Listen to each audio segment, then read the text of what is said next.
वाहिगुरू जी का खालसा वाहिगुरू जी की फतेह। बहुत बहुत धन्यवाद वीर हरचरण सिंह जी का, जिन्हों ने ये सैमीनार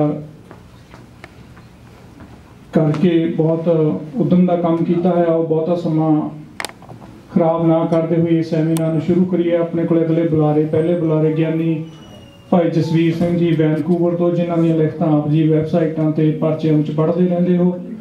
उन्हों का टॉपिक विशा होगा आवागमन 84 लाख जूना। जिस तरह कि हर एक धर्म के खास करके सिख धर्म के भी हिंदू धर्म के या होर धर्मों के प्रभाव हेठ इस तो अगली जिंदगी या मरण तो बाद जिंदगी है, अगे की है धर्मराज नरक स्वर्ग, उस दे बारे गुरबाणी का पक्ष रखणगे। आओ उन्होंने बेनती है कि वो स्टेज पर आउण ते अपना विषय शुरू करेंगे जी। भाई जसवीर सिंह जी वैनकूवर। वाहिगुरू जी का खालसा वाहिगुरू जी की फतेह। वाहिगुरू जी का खालसा वाहिगुरू जी की फतेह। मैनू जिहड़ा विषा दिता गया है वो आवागमन संबंधी है कि गुरबाणी विच आवागमन का की संकल्प है। इस पहला कि मैं आवागमन संबंधी गुरबाणी के संकल्प नूं आप जी नाल साझा करां, इसनों असीं सौखियां समझ सकीए। थोड़ा को गुरबाणी की जो परिभाषिक शब्दावली है, जिहड़ी शब्दावली ही सी अर्थां विच गुरमति जीवन जुगत का आधार है, उस संबंधी बड़े संखेप विच मैं एक दो शब्द आप जी नाल साझे करां ताकि असीं शब्दावली तो कन्फ्यूज ना हो जाइए, क्योंकि साडे विच ज़्यादातर जो समस्या आ रही है वो गुरमति परिभाषक शब्दावली नूं ना समझण कारण है। गुरु साहबान असीं गुरु नानक पातशाह तो गल प्रारंभ करिए। हजूर ने जिन्हां लोकां नूं जीवन का सच दृढ़ करवाया कि असीं किवें एक सुचज्जा जीवन इंसानियत भरपूर जी सकते हाँ, वो लोग सिख नहीं सन। सिख वो अखवाए जिन्हां ने हजूर दे पवित्र मुखों जिहड़ा एक कल्याणकारी उपदेश जदों सुनिया, उन्होंने दे मन नूं भाया, चंगा लगा और उन्होंने जो अपने पहलियां मनौतां सन, जो धारनावां सन, उन्होंने एक पासे छड्ड गुरु नानक साहब महाराज की विचारधारा नूं अपनाया, वो सिख अखवाए। पर जिन्हां दे सामने सतगुरु ने ये पहला सच रखिया, वो वक्खो वक्रे धर्मां नाल संबंध रखते सन। कोई इस्लाम का पैरोकार सी, कोई जोगी सी, सन्यासी सी, वैरागी सी, वक्खो वक्रे धार्मिक फिरकियां नाल मत मतंतरां नाल संबंध रखते सन। गुरु नानक साहब महाराज ने जेकर जोगियां नाल गल कीती, जोगियां नूं गुरबाणी का सच दृढ़ करवाया, तो आपने जोग मत की शब्दावली की ही वरतों की। तुहाडे विचों ज़्यादातर वीर भैन बच्चे मातावां गुरबाणी पढ़न वाले होणगे, और जेकर तुसीं थोड़ा जिहा भी ध्यान दिता होवेगा तो तुहाडे ध्यान विच ये गल जरूर आई होवेगी कि जेकर जोगियां नाल हजूर चर्चा कर रहे हैं तो जोगियां की शब्दावली की वरतों की है। जेकर कोई इस्लाम का पैरोकार है तो इस्लामिक शब्दावली की वरतों है। उन्हां विच जो धारनावां हन, जो मनौतां हन, जो उन्हां दे धार्मिक अकीदे हैं, जो विश्वास हैं, हजूर ने उन्होंने ही सामने रख उन्होंने गुरबाणी का सच दृढ़ करवाया है। और जिहड़ी नोट करने वाली गल है, समझण योग है कि भावें हजूर ने इन्हां वक्खो वक्रे पछोकड़ रखण वालियां नाल उन्हां दी ही जो प्रचलित शब्दावली है, जो धारनावां मनौतां विश्वास हैं वो शब्दावली की ही वरतों की है, पर जो इस शब्दावली राही जो गल समझाई है वो गल इको है। जोगी नूं हजूर ने कोई वखरा जीवन का सच दृढ़ नहीं करवाया और सन्यासी नूं कोई वखरा नहीं। गुरु नानक साहब जी ने जो जीवन जाच मनुख नूं दृढ़ करवाई है वो सारियां नूं इको ही है, इसलिए वो एक ही सी है और एक ही रहेगी। यही कारण है कि गुरु ग्रंथ साहिब महाराज विच असीं वेखदे हाँ कि शुरू तो लैके तेरा कीता जातो नहीं तक गुरु ग्रंथ साहिब महाराज विच एक सारता सानू इस रूप विच ही दिखाई देती है। गुरबाणी विच स्वै विरोध नहीं है। हाँ साडी समझण विच सानू भुलेखा लग सकता है, असीं तपला खा सकते हाँ, परंतु गुरु पातशाह ने किधरे ऐसा नहीं कि एक थां आखिया कि सच आ है और फिर दूजी थां आखिया नहीं नहीं सच आ नहीं, सच आ जे, और फिर तीजी थां आखिया नहीं नहीं ये भी सच नहीं जे, सच ए जे। नहीं, गुरु नानक साहब महाराज ने जो सच मनुख के सामने रखिया वो सारियां दे सामने उसका स्वरूप इको ही सी। और गुरबाणी बारे सानू संखेप विच ये गल चंगी तरह समझ लेनी चाहिए है कि गुरबाणी का सच, गुरबाणी की जीवन जुगत केवल ते केवल एक है। और उस सच का जे सच का गुरु ग्रंथ साहिब महाराज विच प्रकाश है वो सच का केवल एक ही रूप है, 2 3 4 या 5 नहीं। जो पहला मैं शुरू में संकेत किया है कि हजूर ने जो प्रचलित शब्दावली है उसकी वरतों की है, चाहे वो लोकोकतियां के रूप में है, मुहावरियां के रूप में है, चाहे वो स्थानक सच है। गुरु पातशाह ने उन्होंने भरपूर वरतों करदिया होया हजूर ने गुरबाणी का सच उन्होंने राही मनुख के सामने रखिया है। मैं केवल तुक मात्र एक उदाहरण दे ही इसनूं थोड़ा जिहा होर सौखियां असीं समझ सकीए, जान सकीए, तो इसलिए संखेप विच इस वल ध्यान दवावां। गुरबाणी विच कामतेन शब्द आउंदा है।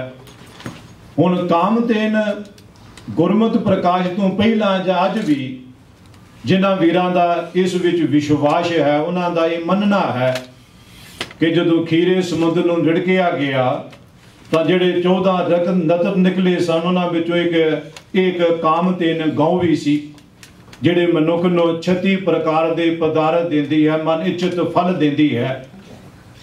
गुरबाणी विच जदों गुरबाणी दा सच मनुख दे सामने रखिया, चाहे वो भगत साहबान सन, गुरु साहबान सन, तो उस समय उन्होंने जदों इस उदाहरण की वरतों की तो आपने इसनों प्रचलित अर्थां विच ही वरतिया। जिवें त्रिलोचन जी का शब्द है नारायण निदसकाए भुली गुवारी, तो इस विच अगे आउंदा है कि जिस विच वो जिथे होर रत्नां का जिक्र करते हैं अमृत ससी धेन, इस विच धेन शब्द एक काम धेन का अर्थ रखता है और प्रचलित अर्थां विच ही वरतिया गया है। पर किते सतगुरु पातशाह इसे काम धेन का जिक्र करते हैं, उथे महाराज इस गल की चर्चा नहीं करते कि काम धेन सचमुच कोई ऐसी है या नहीं। उथे मनुख नूं प्रभु के नाम की महत्ता दृढ़ करवाउण लई कि असीं उस प्रभु की शरण विच आईए जिहड़ा वाहिगुरु सारियां दा करन कारण और समर्थ है और केवल इको एक वो दाता है, उस वर्गा होर कोई दाता नहीं। तो महाराज परंपरागत रूप में जो काम धेन संबंधी मनुखा की धारणा है, विश्वास है, तो महाराज इसका जिक्र करते आखते हैं इच्छा पूरक सर्व सुख दाता हर जाकै वस है काम धेना। सो ऐसा हर ध्याई है मेरे जी अड़े तो सर्व सुख पावे मेरे मना। महाराज जिमें आम तौर पर कि सियाने ये सलाह दिया करते हैं कि जेकर किसी की गल नूं कटना है, कंडम करना है, तो उसका एक ये भी ढंग है कि तुसीं उस नालों वड्डी लकीर खिंच देवो तो छोटी करन दी मिटाउण दी लोड़ नहीं पैंदी। जे लकीर किसी ने वाही है तो उस नालों वड्डी लकीर खिंच देवो तो वो अपने आप छोटी हो जाती है, उसका वजूद जिहड़ा है उसके सामने तुच्छ हो जाया करता है, और मनुख वड्डी नूं ही वेखदा है। सतगुरु ने गुरबाणी विच ये ढंग एक थाई नहीं कई थाई वरतिया है।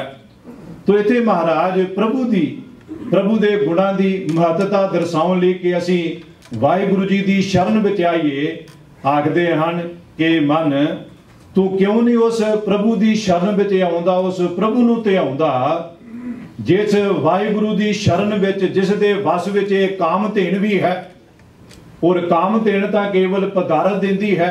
ऐसा तू मनदा है कि पदारथ दिंदी है, पर रब तां सारे पदारथ देण वाला है। महाराज केवल ये दर्शाउण लई महाराज ने काम धेन शब्द इत्थे इस रूप विच वरतिया है।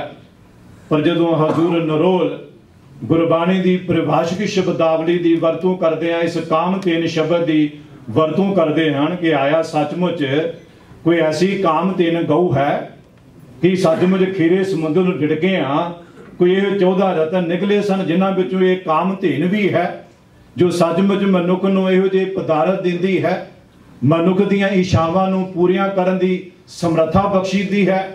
तो हजूर आखदे हैं नहीं, ऐसी कोई काम धेन नहीं। काम धेन तां प्रभु दा नाम है। काम धेन हर हर गुण गाम, प्रभु दा नाम ही जिहड़ा है वो काम धेन है, जो मनुख दी हर एक इच्छा नूं पूरीआं करन दी समर्था रखदा है। महाराज इत्थे काम धेन दा वो जो वजूद जो प्रचलित रूप विच स्वीकार किया गया है, हजूर उसनूं मुकम्मल रूप विच उसनूं नकारदे आखदे हैं कि ऐसी कोई काम धेन नहीं कि जो मनुख दीआं इच्छा पूरीआं कर सकदी होवे, और इस समय वो सुरग लोक विच होवे। इच्छा पुरख जिहड़ा है वो केवल प्रभु दा नाम है। प्रभु दे नाम नूं, प्रभु दे गुणां नूं अपने मन विच वसाउणा ही असल जिहड़ियां इच्छावां हन उन्हां दीआं पूर्तियां दा प्रतीक है। गुरु ग्रंथ साहिब महाराज विच इस तरह दे एक नहीं अनेकां शब्द हन जो असीं गुरबाणी विचों ध्यान नाल जदों असीं गुरबाणी नूं पढ़ां विचारांगे तां असीं गुरबाणी विचों सहजे ही इन्हां शब्दां नूं असीं वेख सकदे हां। गुरबाणी दे सिद्धांतक सੱਚ ਨੂੰ ਸਮਝਣ ਲਈ ਸਾਨੂੰ बहुत सारियां गल्लां दा ਨੂੰ ध्यान विच रखण दी लोड़ है। तो इसे असीं किवें केवल संकेत ही कर रहा हाँ, इसलिए इस विस्तार तो संकोच करदा होया हुण मैं आवागौण वाले आउंदा हाँ। आवागौण दा आखरी अर्थ है आउणा जाना, जमना मरना। गुरु ग्रंथ साहिब महाराज विच बहुत वारी शब्द आया है, और हजूर आवागमन दे संकल्प नूं स्वीकार करदे हन, पर उस रूप विच नहीं जिस रूप विच आवागमन दा संकल्प गुरमत प्रकाश तो पहला प्रचलित सी। आम तौर ते जमन मरण का अर्थ केवल शरीरक तौर पर ही जमन मरण तो लिया गया है, और भाव लिया गया है कि जदों मनुख की मौत होंदी है मरण मगरों, फिर जेकर इस दे कर्म चंगे नहीं तो यह फिर वक्खो वखरियां जूनियां विच भरमदा है। और गुरु ग्रंथ साहिब महाराज विच इस शब्द की वरतों नूं जिथे भी आया इसनूं शरीरक तल तक ही सीमित रखा गया कि देखो जी गुरबाणी विच इन्नी बार शब्द आया है। वार वार महाराज आखदे हन कि मनुख का ये जमन मरण का सिलसिला जिहड़ा है जेकर ये नाम नहीं सिमरेगा, प्रभु नाल नहीं जुड़ेगा, तो फिर ये आवागमन विच पै जाएगा, वक्खो वखरियां जूनियां विच भटकेगा। इस विच कोई शक नहीं कि गुरबाणी विच ये शब्द बहुत बारी आया है, और इसका अर्थ जमना मरना ही है। पर सतगुरु पातशाह ने जमना मरना आख्या किनू है? इंज आखा कि गुरबाणी विच जिस जमन मरण की गल आखी है वो किहड़ा जमना मरना है। इस पहला मैं एक होर नुकते वाल आप जी का ध्यान दवा देवां कि गुरबाणी विच शरीरक तौर पर जमन मरण शब्द इन्हां अर्थां विच भी आया है। शरीरक तौर पर जो असीं आम जमन अते मरण तो भाव लैंदे हां, गुरबाणी विच ये शब्द इस अर्थ विच भी आया है। पर इस जमन मरण बारे गुरबाणी ने बड़ा स्पष्ट किया है कि ये जमन मरण उस वाहिगुरु जी का हुक्मी खेड है, उसकी रजा है। ये सानू जन्म सानू अपने किसी चंगे या माड़े कर्म कारण नहीं मिलिया। ये नरोल प्रभु की रजा है, प्रभु का हुक्म है, उसने इस रूप में ये रचना रची है। असी अपनी मर्जी नाल सानू ये मनुखा जन्म नहीं मिलिया। तो जेड़े लोग जेड़े धर्म जेड़े फिरके स्वीकार करते हैं कि मनुख का ये जन्म इस दे किसी पिछले कर्म कारण होया, तो गुरबाणी विच एक सवाल उठाया है कि जब कछ ना सियो तब क्या करता, कवन कर्म करे आया। कदी तो मनना ही पवेगा, ये तो सारे मनते हैं कि हमेशा इस संसार इस रूप विच नहीं सी, इसका सहजे सहजे विकास होया है। तो महाराज आखते हैं कर्म तो शरीर का ही कोई करेगा। तो जो ये शरीर ही नहीं सी, जो कुछ भी नहीं सी, तो उदू केड़ा कर्म सी जेड़े कर्म कारण मनुख नूं ये शरीर मिलिया। और सानू ये भी गल ध्यान में रखने की लोड़ है कि जेकर ऐसा होंदा कि पहला वाहिगुरु जी ने केवल मनुख पैदा किए होंदे, तो जेडे फिर मनुख माड़े कर्म करते फिर उन्होंने वक्खो वखरे जूनियां बनाया जांदियां, तो गल समझ विच आउंदी है। इस भी तर्क है, तर्क समझ विच आउंदा है कि जेड़ा इस पड़ाव तो हेठा डिग्या उसनूं जूनी विच पा दिता। पर मनुख इस पड़ाव ते तां हज़ारां नहीं लखां सालां मगरों मनुख जिहड़ा है अज दे पड़ाव ते अपड़िया है। जेकर असीं इंसानियत दे मनुख दे इतिहास वल नज़र मारीए तां 10-15 हज़ार तो पुराना इतिहास नहीं, सानू वध तो वध जिहड़ा इतिहास मिलता है वो केवल इन्ना कु है, इस तो पुराना नहीं।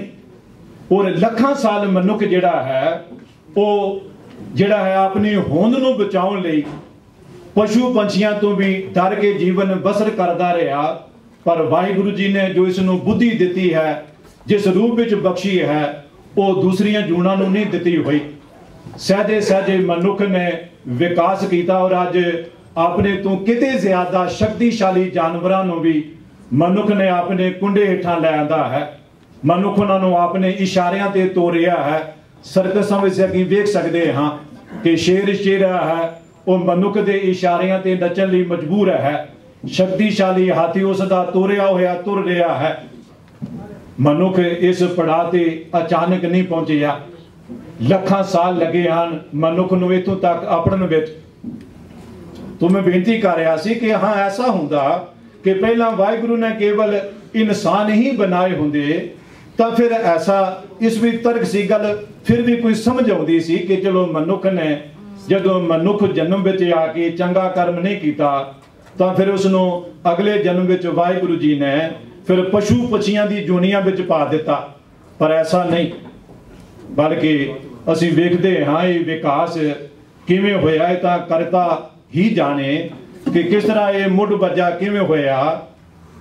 पर गुरबाणी ने गल साडे सामने रखी जदों उसदे सामने सवाल आया कि महाराज जेकर तुसीं ये आखदे हो कि कर्म करने लई शरीर चाहिदा है, पर जदों शरीर ही नहीं सी तां कर्म कित्थों आ गया, तो फिर ये मनुख पैदा किवें होया। हजूर दा बचन है, हजूर आखदे हन मन तू आना तू कुदरती आया। आखदे ने वाहिगुरु जीओ मैं तेरी कुदरत नाल, तेरी कुदरत दा एक करिश्मा है कि मैनू ये मनुखा जन्म मिलिया है। मोए कवन अनाथ विचारा कवन मूल ते मानुख करिया ये प्रताप तुहारा। वाहिगुरु जीओ ये तुहाडा ही प्रताप है, तुहाडी बदौलत मैं इस दुनिया विच आया हाँ, संसार विच आया हाँ। और इसलिए गुरबाणी विच ये गल भी स्पष्ट की गई है कि मनुख अपनी मर्जी नाल जां अपने किसी चंगे जां माड़े कर्म की सजा जां फल भोगण लई इस मनुखा जन्म विच नहीं आया, बल्कि नरोल वाहिगुरु जी का हुक्म है, उसकी रजा है, हुक्मी खेड है। और इस जन्म मरण तो ना ही मनुख जिहड़ा है अपनी मर्जी नाल अपने किसी कर्म नाल इस तो छुटकारा पा सकता है। भगत नामदेव जी का एक पावन शब्द है जिस विच आखदे आप फरमाउंदे हन कि जिसों मां नहीं सी प्यो नहीं सी ये सृष्टि भी नहीं सी, कवन कहां ते आया और इस राहव दी पंक्तियां विच आखदे राम कोई ना किसी ही केरा। और आप इस राहव दी पंक्तियां विच स्पष्ट कर रहे हैं कि साडा जीवां दा रहन बसेरा जिवें पंछी रहन बसेरा करते हैं दरख्तां ते, असीं भी जिंदगी रूपी रात कढ के तुर जाना है। कोई कर्म सानू इस तों कढण दे समर्थ नहीं और कोई कर्म सानू इस कर्म जाल विच फसाउण वाला नहीं। कि जिहड़ा नरोल मनुखा जन्म है ये वाहिगुरू जी की रहमत है, उसकी बख्शिश है, जिस कारण सानू ये मनुखा जन्म मिलिया है। तो श्री हजूर दा ये फरमान फिर दोहरा देवां कि मन तू आना तू कुदरती आया। हजूर दा ये पावन बचन मलार राग दी वार विच है। हुण फिर तुहाडा ध्यान उस आवा गवन वाल दुआवां जन्म मरण वाल आवां जिस जन्म मरण का गुरबाणी विच वार वार जिक्र किया गया है। ये तो असीं वेख चुके हाँ कि जिहड़ा सरीरक तल ते जमना मरना है ये साडा वस नहीं, साडा कंट्रोल नहीं, साडे किसी कर्म का सिटा नहीं। ये नरोल वाहिगुरू जी की रहमत है, बख्शिश है, उसकी अजब कारीगरी का उत्तम नमूना है। और जिहड़ा जमन मरण साडे वस विच है, असीं चाहिए तो उस जमन मरण तो बच सकते हाँ। वो जमन मरण सरीरक तल का नहीं, मानसिक तल का है। जदों कबीर साहब आखते हैं मैं ना मरूं मरबो संसारा, तो कबीर साहब सरीरक तल की गल नहीं कर रहे कि मैं सरीरक तौर पर नहीं मरांगा, संसारी लोग मरनगे मैं तो जिंदा रहांगा। नहीं, शरीर करके कबीर साहब भी नहीं रहे, कोई भी नहीं रहा, ना कोई रह सकेगा। गुरबाणी का पावन फरमान है कि जो भी आया है उसने एक दिन चले जाना है, शरीर करके हमेशा ना कोई रहा ना किसी ने रहना है। ये केवल मनुख की गल ही नहीं, पशु पंछियों की गल ही नहीं, बल्कि करते दी इस कुदरत विच जो कुछ भी है ये ना इस रूप में पहला हमेशा सी और ना हमेशा इसने रहना है। और संसार शब्द का जे असीं आखिरी अर्थ वेखीए तो उसका मतलब इन्ना ही है कि जो छिन छिन बदलनहार है, जिस विच बदलाव है, जिस विच परिवर्तन है, कुछ भी स्थिर नहीं है। इसलिए बाणी में जो वाहिगुरू बारे आख्या है कि वो सच है, उस तो बिना जो कुछ भी है वो असत्य है, मिथ्या है, माया है। तो उसे भाव इन्ना ही है कि जो कुछ असीं वेख रहे हाँ ये हमेशा ऐसा नहीं सी, इसका रूप अज है और आने वाले समय इसका ये रूप कायम नहीं रहेगा। मनुख भावें वाहिगुरू जी की इस उत्तम कारीगरी का सब तो श्रेष्ठ उत्तम नमूना है और प्रभु का ये निज मनुख होते भी उस तरह टुकदा है। मनुख भी आखिर भावें वो चंगा है माड़ा है, आखिर एक उस दिन उसने शरीरक तौर पर इथों चले जाना है। तो साहिब श्री गुरु ग्रंथ साहिब महाराज विच सानू आवागमन संबंधी जो तत्थ साडे सामने पेश किए गए, हजूर आखते हैं जिहड़ा जमना मरना है वो शरीरक तल का नहीं बल्कि वो मानसिक तल का है। जदों महाराज आखते हैं पशु प्रेत मुग्ध को तारे पाहन पार उतारे, तो महाराज इत्थे पशुओं की गल नहीं कर रहे, किसी गां मझ की गल नहीं कर रहे कि प्रभु दे नाम दे के गुरु ने उन्होंने भी पार उतारा कर दिता जां पत्थरां नूं भी मालिक ने तार दिता। ये सतगुरु पातशाह मनुखा नूं ही आख रहे हैं कि जिहड़े शक्ल सूरत मनुखा वाली रखते हैं परंतु उन्हां अंदर इंसानियत नहीं, मनुखता नहीं। जेकर असीं अज गिनती करिए कि मनुखा की किन्नी वसू है, असीं आखदे हां इन्नी कुछ जिहड़ी है मनुखा की वसू पापूलेशन है, पर जेकर सही मैंने भी देखिए कि इंसान किन्ने कु हैं तो उन्होंने गिनती हज़ारां लखां करोड़ों में नहीं होगी। उन्होंने गिनती केवल उंगलों से गिने जाने वाले मनुख ही सही अर्थों में मनुख होणगे, जिहड़े बाहरों जिस तरह दिखाई देंदे हैं अंदरों भी वैसे होणगे। तो जो दिखाई दे रहा है मनुख पर अंदरों मनुख नहीं, इसदियां जिहड़ियां वृत्तियां हैं, जो इसकी सोच है, जो इसका करैक्टर है वो मनुखा वाला ने। इसलिए बाणी विच आख दिता कि करनी कुत्ता दर फरमान और मानस चम भलेटे अंदरों कालिया, कि जिहड़ा चम है केवल मनुखा वाला है, शक्ल सूरत मनुखा वाली है पर अंदरों मनुख नहीं हैं। मनुख ये दो पैरों से चलन वाले पशु हैं। और ये इतिहासक तौर पर भी सच है कि जिन्हें मनुखता का वातावरण का आले दुआले का इस दोवां पैरों से चलन वाले इस मनुख अखवाउण वाले पशु ने किया है, इन्हां किसी का भी नुकसान, मनुखता का भी नुकसान खूंखार तू खूंखार किसी पशु ने नहीं किया। तुसी आले दुआले अज भी नज़र मार के देख लवो कि कौन लोग हैं जिहड़े मनुखता का घात कर रहे हैं, जो मनुखता के दुश्मन हैं। पशु पंछी नहीं बल्कि मनुख ही दिखाई देंगे जिन्हां की शक्ल सूरत मनुखा वर्गी है, पर उन्हां अंदर इंसानियत नहीं। तो सतगुरु पातशाह जो गल कर रहे हैं जिस आवागमन तो निकलने की बचन की, वो ये आवागमन है जिहड़ा आवागमन होत है फुन फुन ये प्रसंग ना टूटा। और जदों रब दे सच्चे प्यारिਆਂ ਦੀ हजूर ने गल की इसलिए आख दिता कि हर के सेवक जो हर भाए तिनकी कथा नरारी रे। वो आख्या उन्हां दी कथा ही अनोखी, क्योंकि वो ना जमदे हैं ना मरदे हैं। इसका भाव नहीं कि वो शरीर करके उन्हां दा कोई शरीर वजूद नहीं, भाव है कि वो मनुख अंदरों बाहरों इक्को जिहे हैं। उन्हां अंदर सच्ची इंसानियत है, रब्बी गुण उन्हां अंदर मौजूद हैं। और साडे इतिहास में ऐसियां कुछ साखियां हैं जिन्हां विच इसका बड़ा सुंदर जिहड़ा है रूप पेश किया हुआ है। तो मैं संखेप अंत विच यही बेनती करा, गुरमत विच जिहड़ा आवागमन का संकल्प है वो शरीरक तौर पर कोई मरण मगरों जमन मरण का नहीं, बल्कि जिउंदे जी ही साडा पशु बिरतियां का वक्खो वखरियां इन्हां नीवियां खाशां का धारने होके खोरू पा के इंसानियत का घान करना जिहड़ा है ये आवागमन का शिकार होना है। और जदों महाराजे आखदे हैं जमन मर दूं मैं नाही जन परोपकारी आए, जी दान दे भगती लाइन हर सू लैन मिलाए। तो महाराज इस जमन मरण की ही गल कर रहे हैं। ये जमन मरण नहीं है जो साडे अपने बस है, असी चाहिए तो इसनूं रोक सकते हाँ, चाहिए तो इस जमन मरण के चक्कर विच पै सकते हाँ। शरीरक तौर पर जमन मरना साडे वस नहीं, ये उस वाहिगुरु के हाथ है, उस वाहिगुरु की हुक्मी खेड है। असी उस विच ना दखल दे सकते हाँ ना दिता जा सकता है। मैं इन्हां शब्दां नाल जो कि होर विद्वान सज्जन साडे पंथ दी विद्वान हस्तियां बैठियां हन, उन्होंने होर विषयों ते चानना पाउणा है। तो मैं समय नूं ध्यान विच रखदा होया मैं महसूस खुद कर रहा हाँ कि भावें इहो जिहे टॉपिक जिहड़े हन इहो जिहे समय विच उन्हां नाल इंसाफ करना जिहड़ा है बड़ा मुश्किल हुंदा है।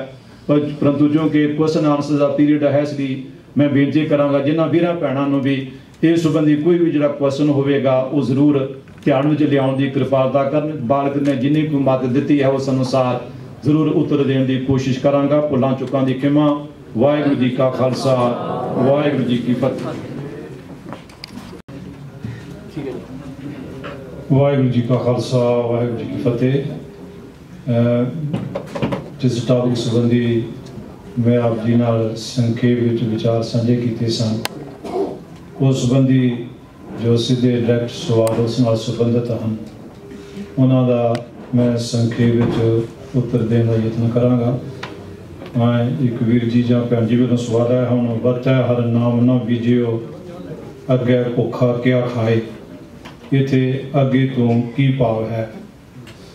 ये आम ही जदों इस संबंधी गल चलती है तो विद्वान सज्जनों वालों ये सवाल उठाया जाता है कि देखो ये अगे शब्द इन्नी बार आया है, परलोक शब्द आया है।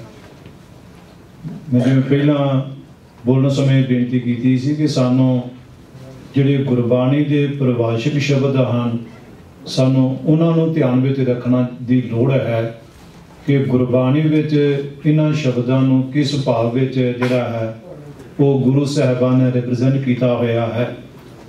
मैं केवल समय नूं मुख रख केवल एक ही प्रमाण आप जी नाल साझा करा कि जिस विच आगे शब्द का जो भाव जिस विच गुरबाणी का सच का सिद्धांत जिहड़ा है गुरबाणी की परिभाषिक शब्दावली नूं दर्शाया गया है वो स्पष्ट होवे। हजूर फरमाउंदे हन हर नाम लेहो मीता लेहो आगे बिखम पंथ भैआन। गुरबाणी का पावन फरमान है। और प्रोफेसर साहब सिंह जी ने क्योंकि जो मैं अपने कोलों कुछ आखा शायद तो मेरे वीर भैन ऐसा समझने कि मैं अपने कोलों अर्थ कर रहा हाँ पावर दस रहा हाँ जो ठीक साध सिंह जी ने इस पंक्ति का अर्थ किया है, मैं वो आप जी नाल साझा करा। आप जी ने अर्थ किया है कि मित्र प्रभु का नाम सिमर, नाम सिमर। जिस जीवन पंथ उत्ते तू तुर रहा है, वो रस्ता विकारां दे हलियां दे कारण औखा है ते डरावना है। आप किते मौत मगरों किसी अगले अनडिठ संसार की गल नहीं कर रहे कि साडे इस जीवन में ही जिहड़ा साडा रस्ता सी चुनिया है, मनमुखता वाला, कुकर्मा वाला, साबित पुणे वाला, सतगुरु पातशाह आखते हैं ये जिहड़ा रस्ता है, ये रस्ता जिहड़ा इंसानियत का रस्ता नहीं। और इत्थे प्रोफैसर साहब सिंह जी ने जो आज्ञा का अर्थ किया होया है, वो इस जीवन नाल ही संबंधित है कि इस जीवन में तू जिस रस्ते उत्ते तुर रहा है, क्यों ये रस्ता इंसानों वाला नहीं, मनुखों वाला नहीं। असी आम तौर पर ये आम शब्द सुनते हैं, खास तौर पर बजुर्ग ये शब्द वरतते हैं जदों कोई बच्चा या नौजवान भी कोई वार वार समझाया भी गल नहीं समझता या गलत रस्ते उत्ते तुरदा है, तो उसनों आखदे हैं कि तैनूं किन्नी बार समझाया है, तू बंदा है या खोता है। कोई खोते नूं कुत्ते नूं कदी किसी ने नहीं आखिया, बंदे नूं लोड़ पैंदी है कि तू बंदा है, बंदा बन। क्योंकि इसलिए लोड़ पैंदी है कि बंदा जो है वो दिखाई दे रहा है, वो है नहीं, अंदरों है नहीं, अंदरों ये पशु है जो कि डबल स्टैंडर्ड अपना रहा है, जो इसकी शक्ल सूरत तो जाहिर हो रहा है कि मनुख है, पर ये अंदरों मनुख ने इसलिए आखना पैंदा है कि भाई तू बंदा है, इंसान है, इंसाना वाले काम कर। कुत्ते नूं कदी किसी ने नहीं आखिया कि भाई कुत्तिया तू कुत्ता है, कुत्तियां वाले काम करया कर। खोते नूं किसी ने नहीं आखिया कि खोतिया तू खोता, खोते वाले काम कर, कदी किसी ने नहीं आखिया। बंदे नूं ही आखना पैंदा है।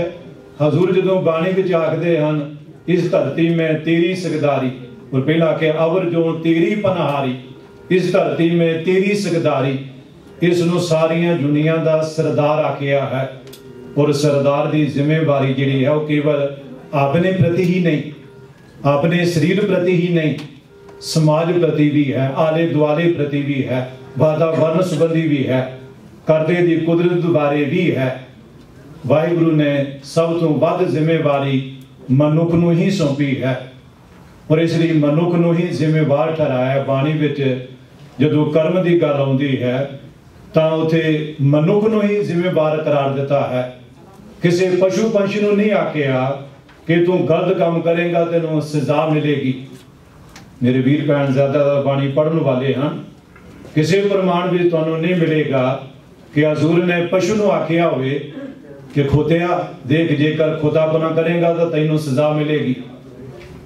केवल बंदे नूं आखिया, जिते खोता शब्द या कुत्ता शब्द आखिया वो मनुख लिए आया है, और मनुख ही मनुख होंदा होया खोते वर्गा सुभाव रख रहा है। इसलिए जिथे शब्द आए हैं वो मनुख नूं ही आखे हैं। गुरबाणी का समुचा उपदेश मनुख लिए है, पशु पंछियां लिए नहीं।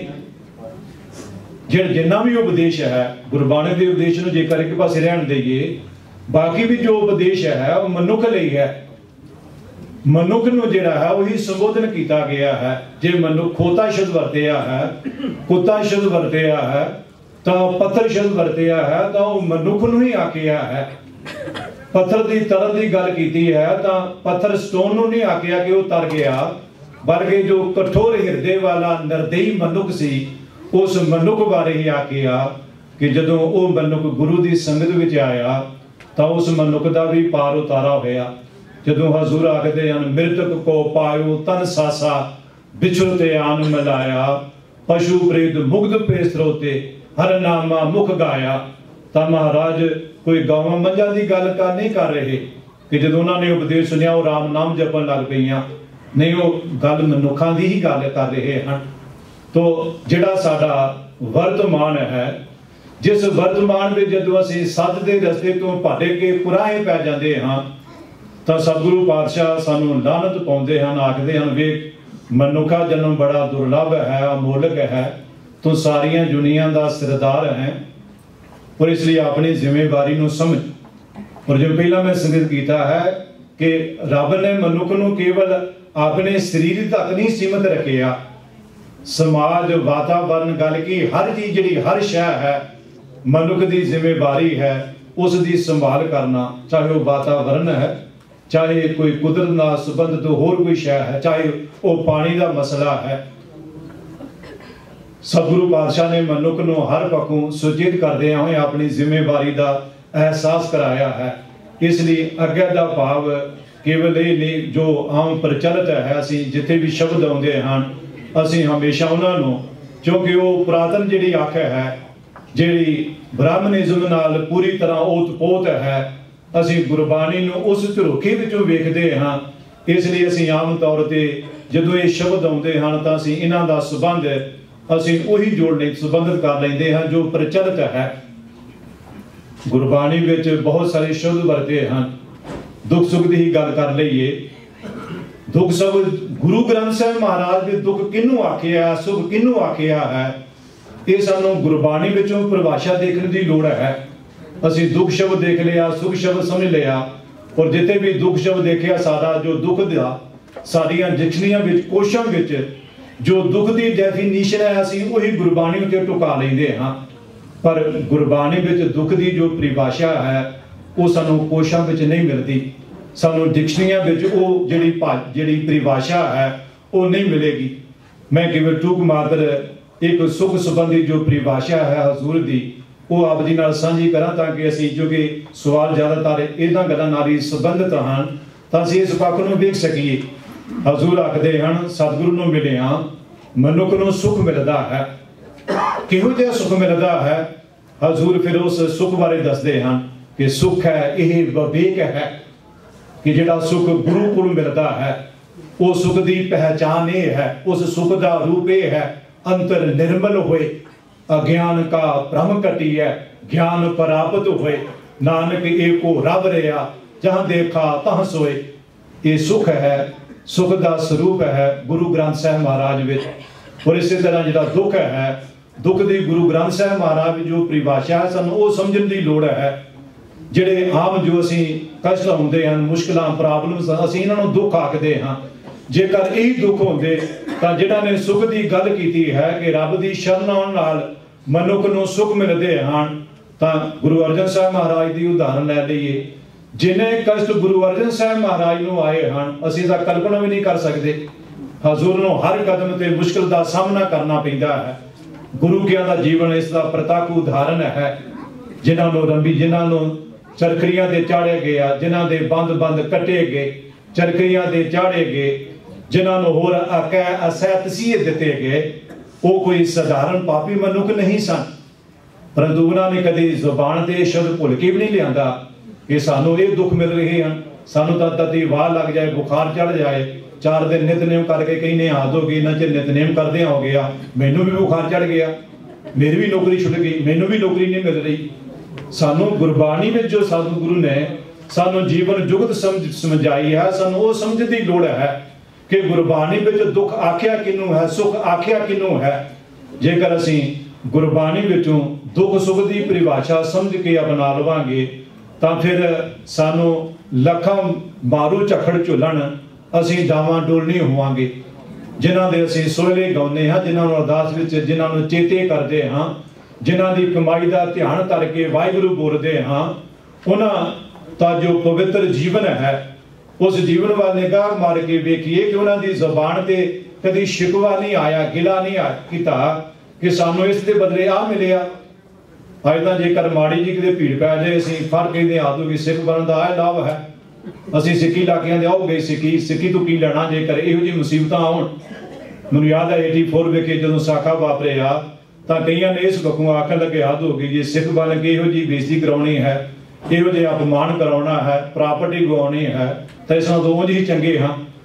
पर जिन्हां सिखां दी असीं इन्हां दा जिन्हां अगे सीस झुकाउंदे हाँ उन्हां विचों एक भी उदाहरण नहीं मिलती कि किसी की जुबान ते शब्द आया होवे कि सतगुरु मैं तो तेरा सिख बनिया सी, मेरे नाल भाना वापरिया।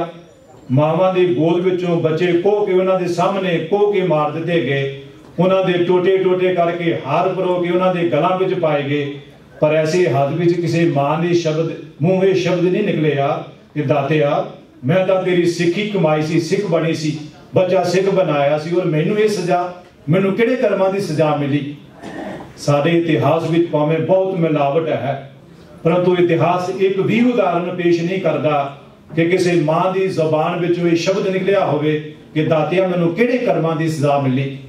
तो सानू गुरमत का जो कंसैप्ट है इन्हां शब्दां संबंधी उसनूं समझण दी लोड़ है।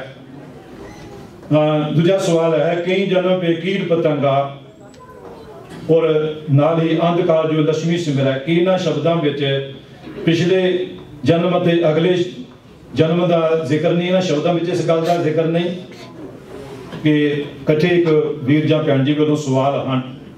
प्रॉब्लम फिर उत्थे आ रही है कि असीं जन्म शब्द देख लिया, पर गुरबाणी की परिभाषिक शब्दावली विच ये जन्म का भाव की लिया गया सी वो ध्यान नहीं दिता। जिवें मैं पहला बेनती की सी कि गुरु ग्रंथ साहिब महाराज विच जन्म शब्द शरीरक जन्म के अर्थ विच भी आया, इस विच कोई शक नहीं, पर ज्यादातर जन्म शब्द शरीरक जन्म के संबंध विच नहीं आया। मैं केवल एक ही प्रमाण आप जी नाल साझा करा। हजूर फरमाउंदे अनक जन्म बिछड़त दुख पाया, कर गह लियो प्रीतम प्रभ राया।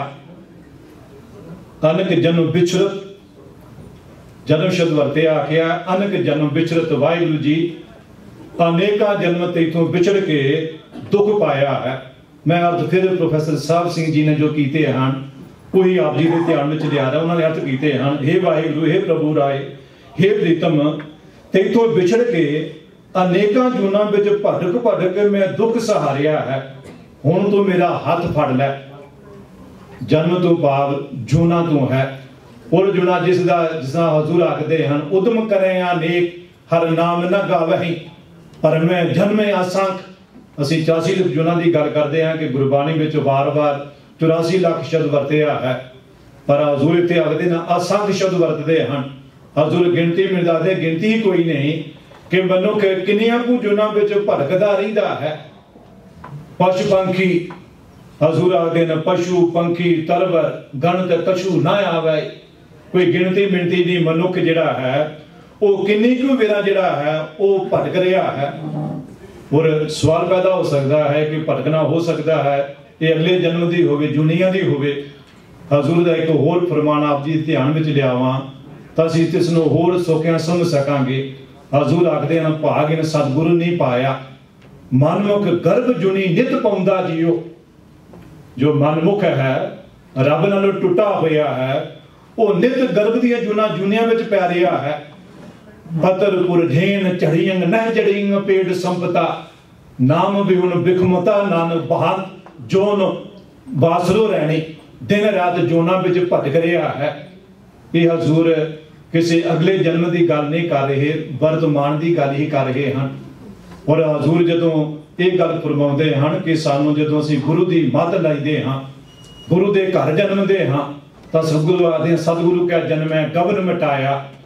जदों सतगुरु के घर असीं जन्म लै लिया, शरीर करके जन्म तो भाव नहीं कि असीं गुरु नानक के घर असीं जिवें श्री चंद या लक्ष्मी चंद का जन्म होया, असीं भी जदों जन्म लवांगे साडा गबन मिट जाएगा, भटकना खत्म हो जाएगी, जमन मरण मुक जाएगा। नहीं भाव है जदों असीं गुरु की मद लवांगे तो साडी जिहड़ी भटकना है आवागमन है जो नित वापर रहा है खत्म हो जाएगा। जदों हजूर पावन बाणी विच ख्याल देंदे हाँ, हीलत वावी बल्द पखावज कौआ ताल बजावे। ये प्रतीक वरते हैं पखो वखरे पशुओं के, जानवरों के, पंछियों के। तो उन्हां हाथियां चीतियां जां होर मच्छरां आदि की गल नहीं कर रहे, चूहियां की गल नहीं कर रहे। ये मनुख दीयां बिरतियां की ही गल कर रहे हैं कि जिहड़ा मनुख इहो जिहियां बिरतियां दा धारने सी, जदों उसने गुरु की मत लै लई तो फिर जीवन विच पलटा आ गया, वही मनुख गुरमुख बन गया। साडे सामने जेकर असीं वर्तमान नावल ना भी निगाह मारीए, असीं इतिहास वाली निगाह मारीए, सज्जन ठग की उदाहरण लै लईए। सज्जन ठग जदों गुरु की मत तो पहला सी सज्जन, लोग उसनूं सज्जन आख रहे सन, पासी वो ठग। जिहड़े उसदे कर्म सन मनुखां वाले कर्म नहीं सन, कर्म उसदे पशुआं वाले सन। पर जदों गुरु नानक साहब महाराज की मद लई तां सज्जन ठग नहीं रहा, सचमुच सज्जन बन गया, वो गुरमुख बन गया, वही मनुख का सेवादार बन गया।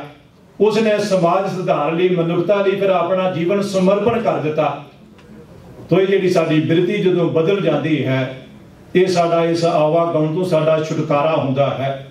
तो जी सतगुरु पातशाह का जो पावन शब्द है, कई जन्म पे कीट पतंगा, इसका एक होर पक्ष जिहड़ा है वो समझने की लोड़ है। जो रहाऊ दी पंक्तियां हैं, मिल जगदीश मिलन की बरिया, तिरंकाल ए दे संजरिया।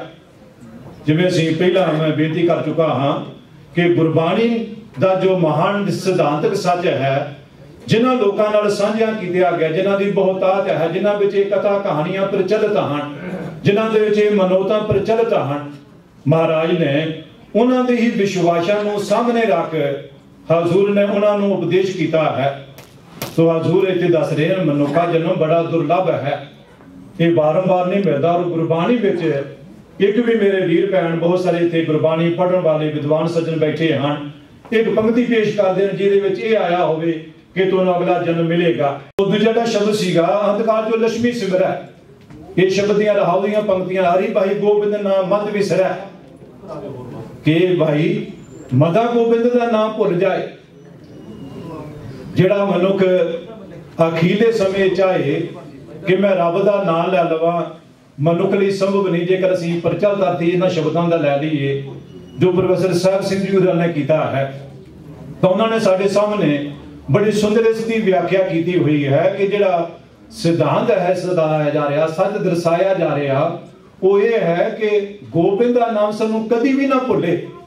और असी तुसी ये खुद मनते हो कि जेकर असी साडा ध्यान इस पासे लगा सी, इस जुन विच पावांगे, तो जेकर तुसी सारी जिंदगी ये कुकर्म करते रहे तो अंत समय तुसी अपना ध्यान इस पासे किवें जोड़ लवोगे। जे असी इस प्रचलित अर्थ नूं भी मान लईए तो इसका ये भाव है, पर जेकर शब्द की अखीली पंक्ति वाल आवांगे तो वो अगले जन्म बाद गल नहीं बनेगी, बल्कि साडे वर्तमान की ही गल होवेगी।